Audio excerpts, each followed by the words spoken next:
What is going on, everybody? BobbyFi back here with my man Eric Sheets-Haber. We are going to be talking some PGA.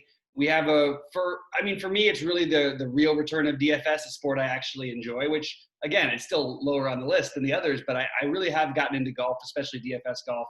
I'm excited for this slate. I've done a bunch of research. It's really hard to do a bunch of research when you have something that's nobody's played in months, so we don't really know what's going on. It's going to be very, very interesting. Sheets, what are your sort of initial thoughts? And glad to have DFS back with you.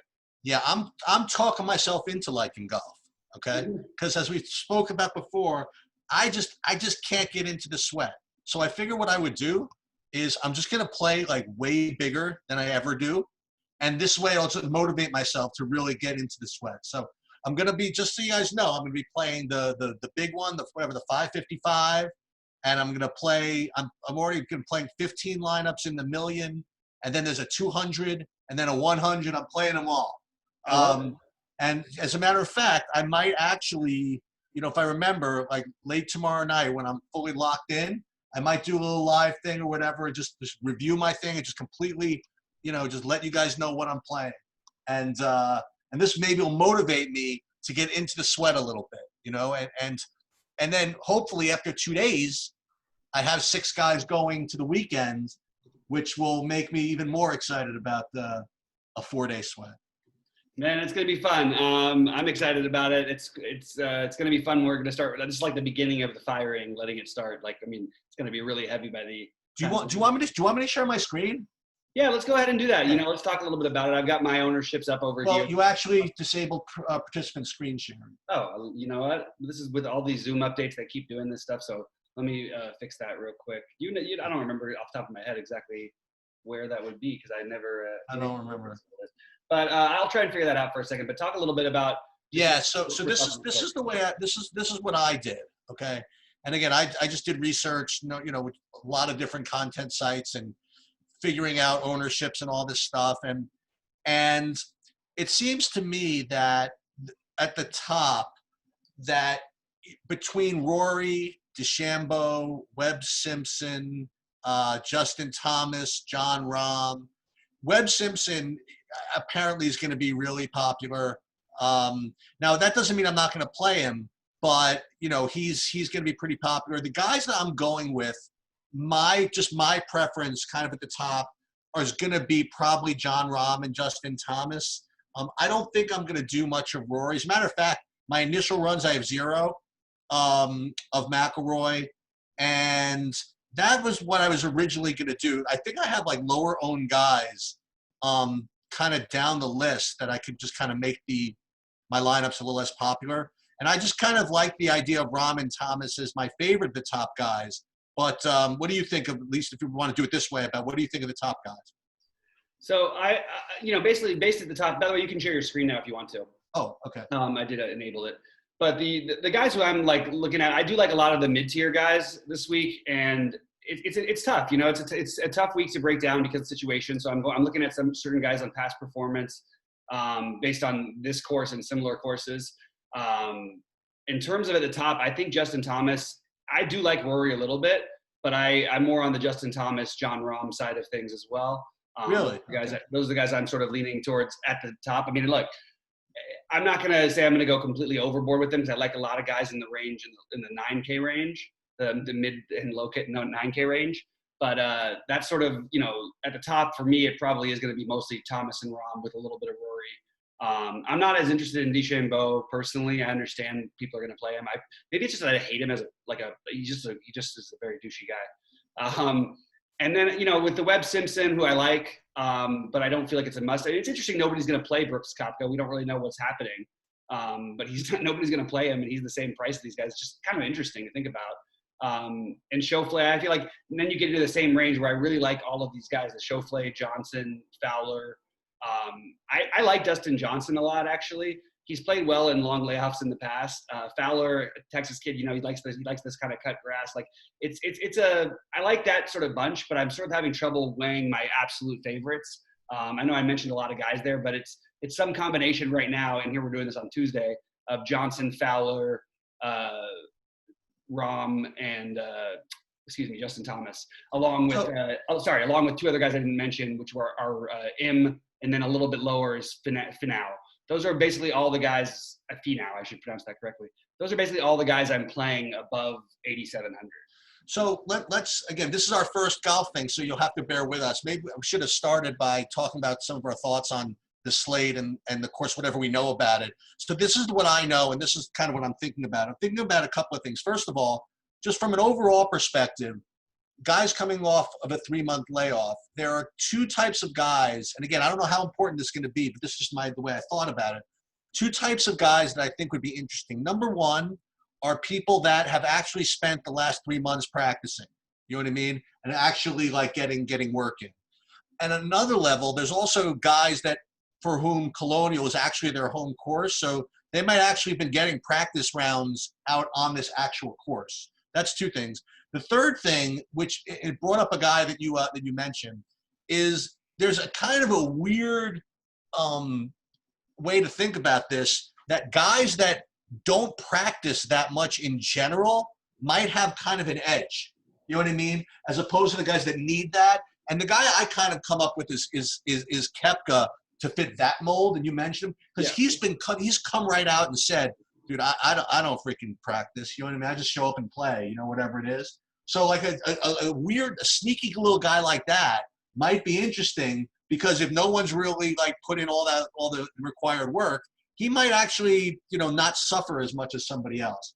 And the other thing I wanted to mention is, which I've heard, you know, from everybody, is the way this course is that if you're a big guy off the tee, it's not that big of a deal. In other words, you don't really get punished if you're not that great of a tee guy. So that's why I think one of the reasons why Webb Simpson is a good play and it's going to be really popular is, again, you have to put this all this stuff together. On the one hand, he's a good play because of that. On the other hand, this is literally all I'm hearing across the industry. You know, like one after another, Webb Simpson, Webb Simpson, Webb Simpson, Webb Simpson. And if there's kind of a guy who might end up being overowned because of that kind of narrative, I think it might be him. Now, I happen to like him, but so that's my overall view of the slate. You know, what type of guys I would like and the course. I mean, does that ring any bells of what you've been hearing? Because again, we haven't talked about this before. That's absolutely, yeah, I couldn't have said it better. But the same thing, like, you know, but you do have guys who are boomers who have like really gotten good on these types of courses. Like a guy like Finau is a guy who I think of like fits that description. He'll be owned as well, but he is a guy who's more of a boomer off the tee. So it's a little bit, it doesn't work across the board. I'm interested in the guys with a good in-between games though too. Like I mean, I always feel like, and look, this is just a theory, but I do feel like in general, outside of Matsuyama, like throughout the entire time I played PGA, DFS, like stuff, it's the Asian players tend to go under-owned for whatever reason that is. I think Im and On are both really, really heavy on my board. They're 2 of my highest owned players that I didn't really talk about, partly because On I have as one of my favorite cheap players. But like I find that almost all of my players are coming from this 74 to 8K, and then 1,800, and then everybody else is like 9 to 9,600. It's sort of the guys I'm looking at the most. Well, it's funny, if you look down this list of everyone from 9,100 or 9,200 all the way down, it's so funny. I kind of come up with the same idea. Like, with the exception of Patrick Reed, I've actually met Patrick Reed, and I just kind of think he's kind of a badass, and I just like his cockiness. I just kind of like him. So I probably I'm going to play him. I think Morikawa is going to be probably too chalky. I'm not going to play him. And I really, with the exception of Finau, I don't have in my initial builds, but everybody else down here, the only guy that I'm really playing is Fitzpatrick, and then some Oosthuizen. All these other guys up here, like the 9K down to 8K range, I'm kind of with you. I'm kind of out of it. You know, I'm kind of not interested. I mean, I've heard people make good cases for Gary Woodland and stuff like that, but I'm just not getting there. Matt Kuchar, he's just not a guy he just doesn't ring to be a GPP type of guy for me. Just kind of a nice, steady type player, you know, whatever it is. So this whole range just doesn't really do it for me. The one thing I don't want, and if he's popular, I think it's a pretty good fade, is the Scott Scheffler might get a lot of love because I think he's been playing some of these outlaw events or something. Yeah. And he's been playing something and he's just been killing people. So people might say, well, at least he's been playing and winning. So maybe he might end up being overowned because of that. It's certainly much different when you play against outlaw guys. Yeah, as of opposed course. to, whatever. No, of course. Number one, Go Oh, ahead. I was going to say that when you're playing guys that are much worse than you, you don't have to play the same way.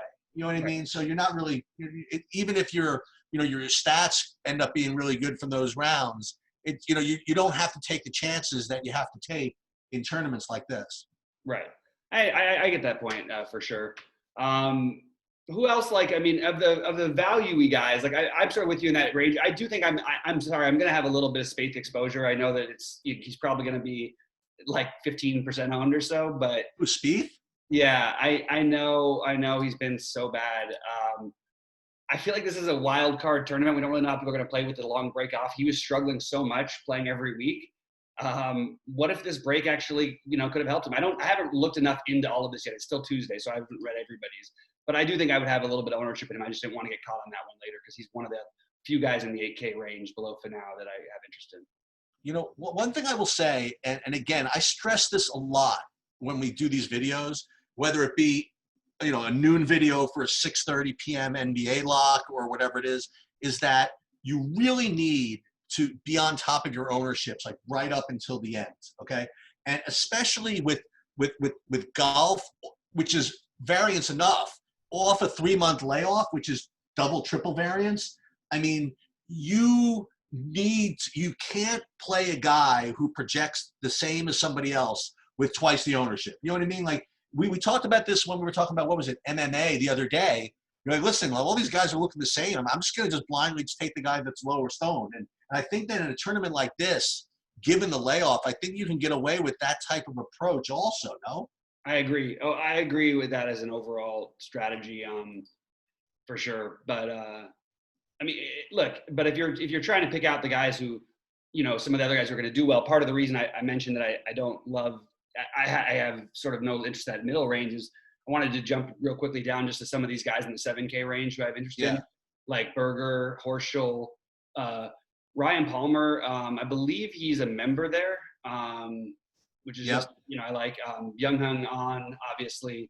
I like Answer, and I like Brian Harmon a bit.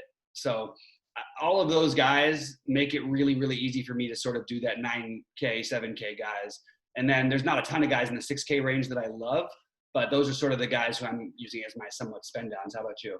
Yeah, so with me, one of the guys you mentioned is one of my highest owned players right now. Like Billy Horschel is one of my highest owned players.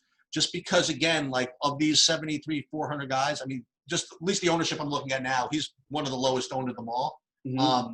And he's ending up being a really, really high owned player of mine. Answer is a big guy for me also. Now, Harris English is really interesting because if I thought that he wasn't going to be really popular, I would play just a boatload of him. But from what I'm hearing, he's just going to be everybody's favorite at 7,500. So right. I have to just kind of, again, I just have to kind of just continue to take a look at this. But there are other guys, and some of them you mentioned. You talk about one of these like Asian guys, not an Asian guy, but guys that for whatever reason their names are funny, so they get like whatever. Yeah. I'm playing this Bezuidenhout, whoever his name is. I'm playing some of him. I'm playing a little bit of this Hovland, who's definitely a different range. I like Hovland, by the way. I think that Hovland might be a guy who's overlooked who shouldn't be. Okay. And you mentioned Brian Harmon down here. But the two guys, and even Connors I'm playing some of, this Eric Van Rooyen I'm playing a decent amount of. But the guy who I'm playing probably too much of that we have to talk about, and this is just like one or two models that are just he's popping in, is all the way down at 6,200, Steve Stricker. So I have to really think about, he's in here, that's why. So I have to think about how much of a stand I really want to take on this guy. Because for right now, he's making a lot of what I want to do work. Right. And I just got to do a little more research on him. I mean, on him in this tournament. I know he's always been Mr. Steady and really, really good putter and does not really long off the tee, but just very, just kind of a cut maker if possible. Yeah. And at 6,200, he's like right now someone I'm really focused in on. So I have to do a little more research on that. Yeah, I mean, some other, if you want to go down some other cheap guys who could do well enough and finish in the top 30 that are low range. I don't know how much Stricker I'll have. I'll have some Carlos Ortiz. I liked him. I felt like he was sort of playing better and better when they were still playing. And the other one I thought of is that I have a little bit of interest in. I don't know. It's just hard for me because I have a medium interest on Putnam, but really it's only because of a few people who have recommended it to me. And I don't really have enough information to back it up other than saying that, because I've been looking at ways other guys to spend down on, and there's just not a lot that I love. I know Bud Colley projects well, but it's, those are weird anyway. You know who's a cheap guy who he was very popular in multiple contests before we went dead. He never really did anything, but a lot of people like to play him, is Doc Redman. Yeah. I don't know how well he fits in this. I mean, this is a tough field. I mean, I don't know how well he could fit in here, but if you're going to look down there, that's really the only other guy that I even looked at all. Yeah. Hey, I got a question for you regarding golf. One of the things that makes golf interesting is I guess the lack of correlation between players, right? Right. But let me ask you a couple of questions about that. So as a golf novice, the first thing that I would think about, and then I'll tell you the second thing I would think about. The first thing I would think about when it comes to golf is if you can get correlation, I think three ways if you wanted to. One is by stacking or whatever, playing guys in the same group, okay? And the reason I'm reading about that makes sense for that is if there's a weather issue, right? Yeah, of course. So they're gonna, if one group just happens to get good weather, then they'll all do well. That's one thing. But the other thing I was just kind of thinking about is, and this has just come from my, I just came back after literally a year layoff from golf, and I played over the weekend. And I get competitive when I play, and I think about things. And one thing that you find is when you're with a group, and number one, if one guy is making putts, everybody else is kind of looking at their lines to see if they can get a read based on how everybody else is putting. So I have to think, again, I never read anything about this, but should be some kind of correlation within the same group for the purposes of that. And just, I don't know, if one guy from a group is just really just killing it, it's just going to just bring the other guys up to take enough chances to keep up with them, or maybe. So I don't know if any work's been done on that, but I do think that there's got to be some kind of correlation between groups. Have you know anything about that? I mean, it would make some sense to me that there are, but you don't know how the groups are going to get paired after the first day. Oh, yeah, we're only talking about one round. But. Yeah, for round one, I've talked about that on some other shows that I've done before that have sort of touched on golf that I haven't really, gone way into, but it's, when you've got the wind that's strong in the morning and then it eases up in the afternoon, like and then it dries out. Like there's a lot of things that can make a difference. I don't know that it's going to matter for this particular tournament, but I think in general, that is definitely something you would look at, just the start times, more so even than the groups. Although I could see why that would matter for groups. I just feel like unless you were doing it just for like a one round only tournament, I don't know if it would work. Yeah, but you know what? But if it's the first round, that's a big deal, right? Sure, of course, absolutely. Well, let me ask you this. Here's another thing I was thinking about is, and this is probably something a lot of other people do. I guess this is more of kind of double counting a course fit, right? But what you could also do is you could stack guys with similar skill sets, right?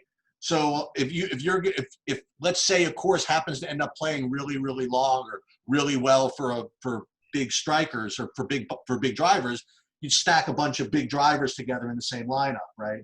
Now, on the other hand, let's just say that the greens end up being really tricky or whatever it is, that you might end up doing well just stacking good putters together or something like that. And again, I don't have any experience with this, but that would seem to make sense to me, that you would want to put guys with similar skill sets in the same lineup.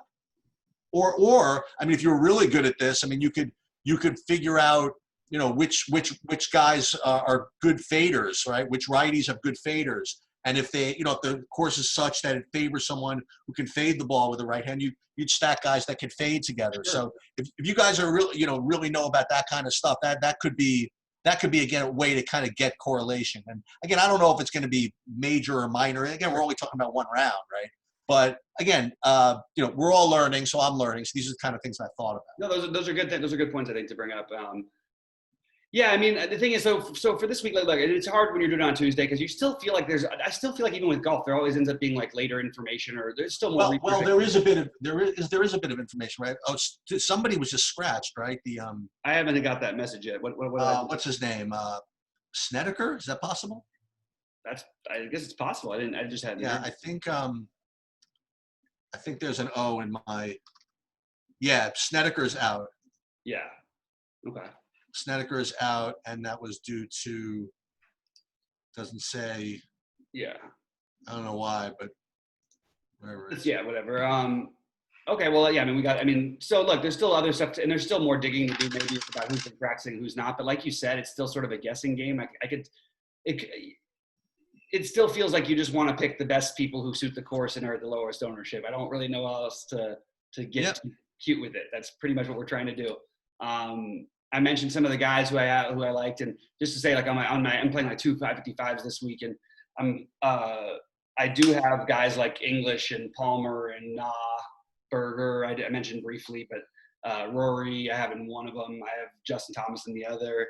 Byung Answer, Finau. These are the guys who I mostly am looking at my higher buy-in and spreading them out through all the smaller buy-in stuff. There are plenty of ways to pivot to get 2 guys who are less than 10% owned or 5% owned in some cases on your lineup this week. So really, I encourage you to do a little bit of what Sheet says, is that if you have people ranked similarly, just go with a lower owned player. Like it is a very volatile situation. No expert in the world is going to be able to break this down perfectly with this kind of a layoff. So that's sort of what I would look at. Let me throw something in there. And the good thing is no one's going to really accuse you of stealing this, because I honestly don't remember where I heard it. Okay, but one thing about, especially if you're going to play the Millie Maker, okay, if you have like 6, you're only 6 golfers, right? Is while I don't think, for whatever reason, I don't think the leaving money on the table thing is going to be that big of a deal. I do think you really need to make sure that you're low owned. And there was a couple of stats I saw is that whenever they had like a Millie Maker like this, that pretty much that you're never going to win it with more than 75% cumulative ownership between your 6 guys. And almost all of them, you had multiple guys, 10%, at least 2 guys, 10% or less. And usually you have 1 guy that's about 5% or less when you want to win the big Millie Maker thing. So one thing you could do, like let's say you use, Roto Grinders, Daily Roto, or whoever you want, you know what I mean, and use an optimizer. One little cheat thing you could do once you narrow down your player pool is just do a slider where you say max 75% total ownership or something like that. That can at least put you in the ball game to try to like be different, and then, again, you can just eyeball it. And again, you don't know exactly what the ownerships are going to be, obviously, but you really, if you're going to play the Millie Maker, you really need to put some crap in there. You know what I mean? I don't want to say crap, but you need, like, for example, like here's like kind of like my lineup. So like, this is like my 555, which is, and even this one's got Ben Royan and Vaughn Taylor in it. You know what I mean? Like, this is not exactly like Uber chalk, but the rest of it might, and even Fitzpatrick. But like when you go through these, I've sprinkled in these 7,200 range. Like I have some Burgoon, guys I don't really like all that much, but they didn't project that much worse than anybody else. And just to get myself a couple of 5%ers like Adam Hadwin, Zach Johnson, this Lanto Griffin, just guys that have Harold Varner, guys that are not, not the greatest plays in the world, but not that atrocious to go into the Millie Maker that will at least, God forbid something funny happens, then it's kind of a really good feeling when you play like either a Millie Maker or, a basketball GPP with like 1 billion people in it. Even if, let's say, if you're not winning, let's say you're in like 383rd place or something, but you see you're the only one with that lineup. It's so like cool. You're like, okay, all I need, it's kind of weird to say this, but all I need is for everything to happen the way I need it to.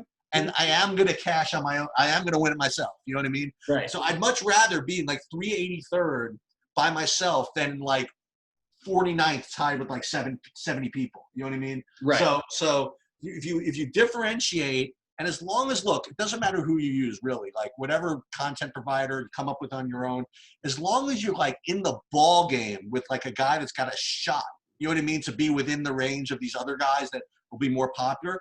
Take a shot with a guy that, and don't be intimidated at some of these ownership statistics. Some of them will say like 0.8% or something, and you're like, boy, oh boy, a guy really can he ever really win if it's 0.8%? Yeah, throw him in. You know what I mean? Like, you don't need him to win the freaking tournament anyway. Yeah, exactly. You don't need everybody to win. And that's why I wanted to point out just something else I was looking at, just some certain odds. This, like guys that stand out with their ownership versus where they're expected to finish. Yeah, so you have like, in terms of like the win, who's favored. Rory's like a 1.75 to 1 favorite over the next, who's Rahm. Like you'd have him at Rory at about 10%. Rahm would probably be somewhere around 5 to 7% to win. And then it's sort of bunched up. But just in terms of like, instead of thinking about just the actual win probability, because it's so spread out, the top 10 percentage is interesting. And Rory and Jon Rahm obviously well ahead in that one. I think it's interesting that a guy like Fowler, statistically, odds-wise, is going to be much lower owned, is much cheaper than even guys we like Rahm and Thomas and Rory. But he kind of rates, he's a little bit lower than some of them, but he's ahead of like Justin Thomas on some of these things. He's just barely behind him on the top 10, percentage that he hits there. It's just look at that kind of stuff. And he's a guy that stood out to me at that, who's going to be lower owned than I think that, I say should be is a funny word, but because Im is the same price, everybody's going to go that way. So I think people are sort of, to play like Im, Fowler, and Dustin Johnson in the same lineup because they're all in the same price range is interesting. And also you get, Fowler's a guy who stands out in that with low ownership. So does Dustin Johnson. He's got a reasonable top 10 percentage. I think he's about 12th overall, whereas his price is like 19th or 20th. It's just things like that that are little ways you can. These guys have real shots, you know what I mean? And yet they're being lower owned than other guys who cost a lot more than them. And there's not really a great reason why at this particular time, even though when Vegas says that they basically have the same chance roughly of making the top 10 or top 5, because you need to have the winner, but you don't need to have everybody. Actually, you don't even always need the winner, but you do need to have everybody make the cut pretty much for the most part.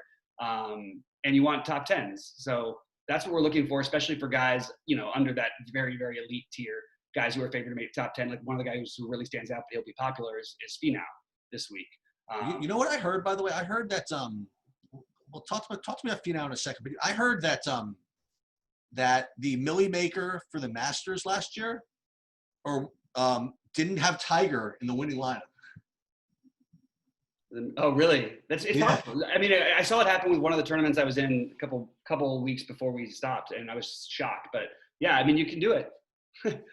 So Finau, you think is going to be popular? I think he'll be popular. I don't think he's going to be crazy, but I think he's going to be around the 20+% range probably. Yeah, I don't know if I can play anybody that's. Can you? But why though? Because you can play him with these other guys who are going to. Right. That's true. And at his price range, he probably has the best chance of. He actually does statistically have the best chance of anybody under 9K. Actually, he has the best chance of anybody under 9,400 to win the tournament. And only one guy's ahead of him up to 10-6. So. That's well, it's funny. I want to make sure I follow my own advice, right? The good thing is that golf. I don't think I'm going to get anybody like that chalky. You know what I mean? And so when I say follow my own advice, so I'm playing this 555, which obviously I have no business playing, but I'm playing it anyway.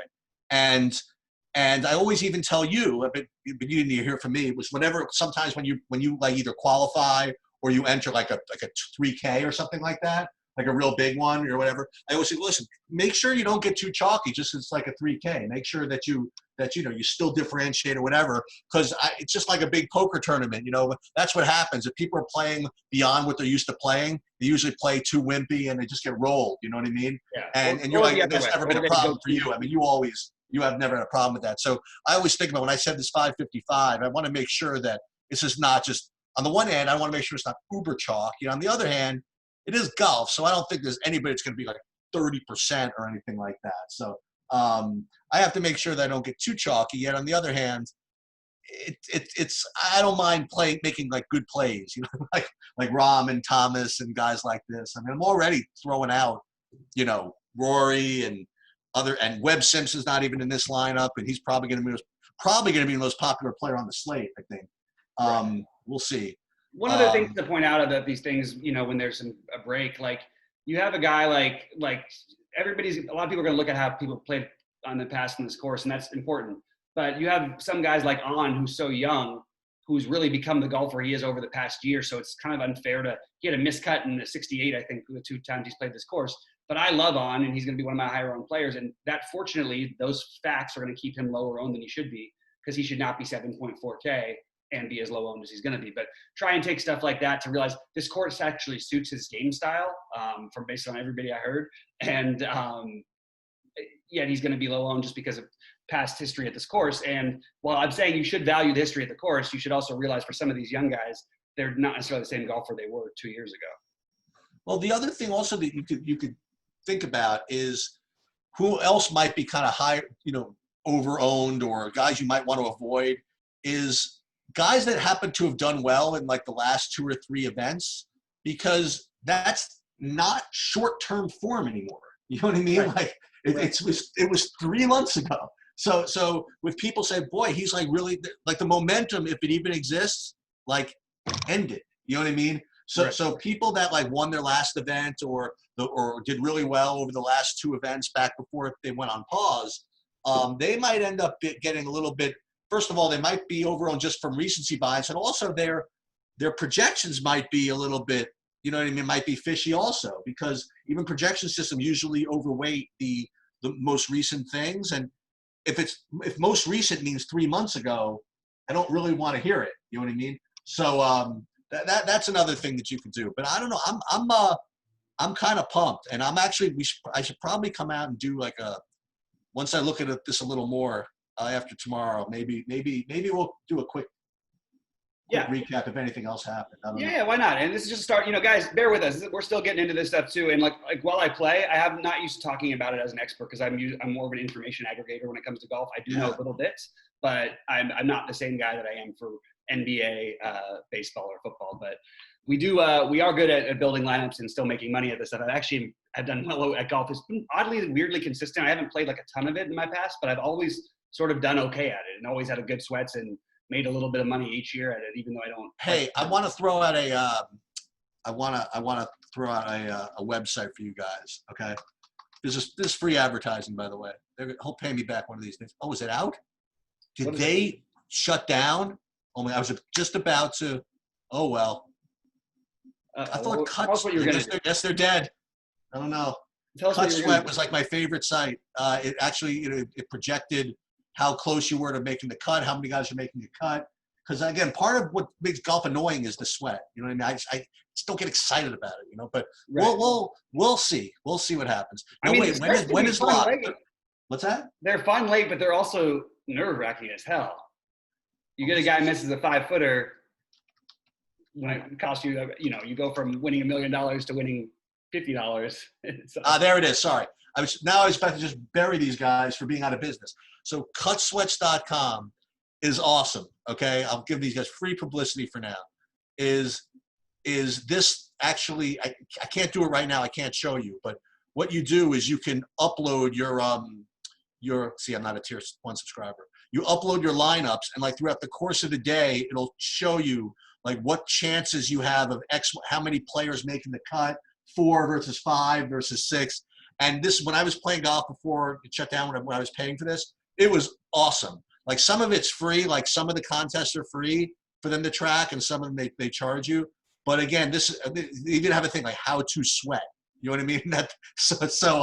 And I spoke to the owner of this site like months and months and months ago. He was very, very helpful to me. So I'll throw it back to him. That's pretty awesome. That's cool. I got to check that out. Maybe I'll sign up for that. For this. Yeah. Sheets, before we get out of here, any other thoughts? I do think it's a good idea. Maybe that we consider doing a follow-up tomorrow.